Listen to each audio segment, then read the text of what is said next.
Trey, what's the best part about being out here today? Spending time with the Auburn family, being back, showing the kids some of the skills that they need to make it to the next level. We saw you were working the ball control. That was one of your better attributes. Kind of talk about that. You can't put the ball on the ground. That's the key. You put the ball on the ground, you can't be on the field. So that's the first thing. You got to teach the fundamentals first. Trey, the draft starts in about 5 or 6 more days. How much are you looking forward to that?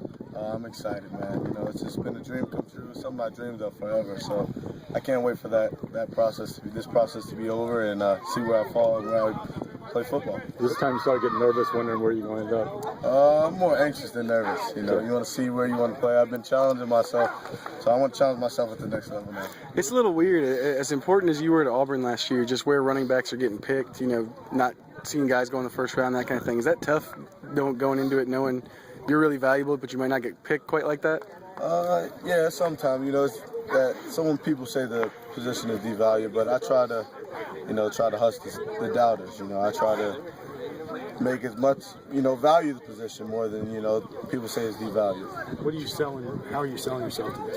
What's your price? Just get a Super Bowl, all for it. You got to get a Super Bowl. That's my mindset. I don't need the Rookie of the Year, things like that. My goal is to bring a Super Bowl to wherever I fall. Trey, how crazy has it been with, this process lately, people making up that you're having surgeries and things like that and not really knowing what's going on with your draft stock? Hey, it is what it is sometimes, stories, people need something to talk about, but hey, I won't be getting any surgery. Just ready to play football. That's about it. What about Under Armour? Is that deal on or off?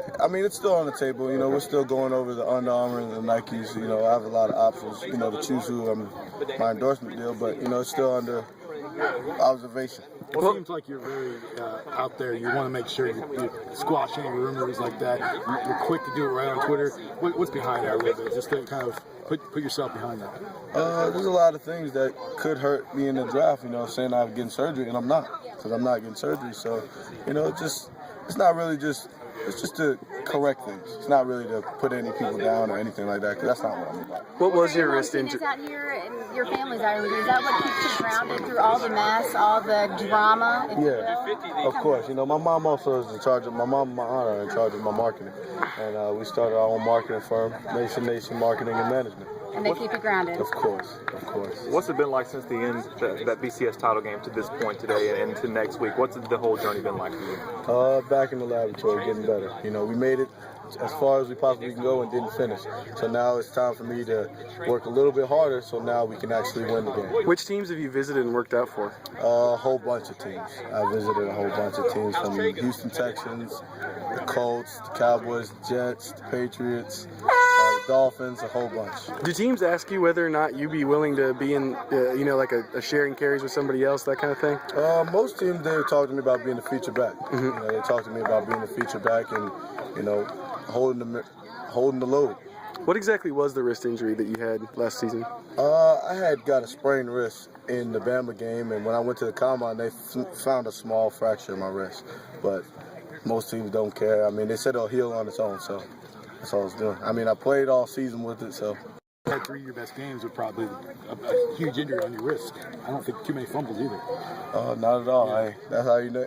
The tape speaks for itself, so I don't say that it ever bothered me. I didn't realize until I got up there. Trey, so many kids look up to you. What's your best piece of advice, and what are you telling them out here today? Stay hungry and stay humble. That's all I have to say to them. And, just whatever, I'm here to give hope. Whatever your dream is, you got to go after it and get it, and anything is possible. Don't limit yourself to a certain goal. Trey, a certain round, what are you thinking?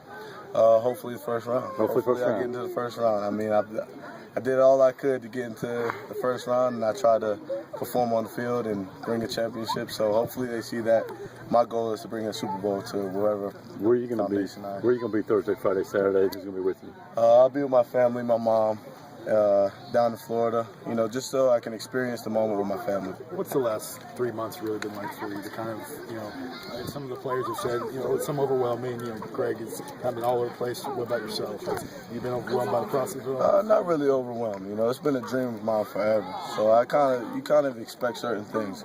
A lot of things hard, a lot of things not, like the workouts are on a different level now. It's actually your profession, so you know, you have to treat it as a profession, and you know, I'm just anxious to see where I end up playing football. Team showing you the I'm most so sorry, interest. guys. We gotta go. We gotta wrap it up.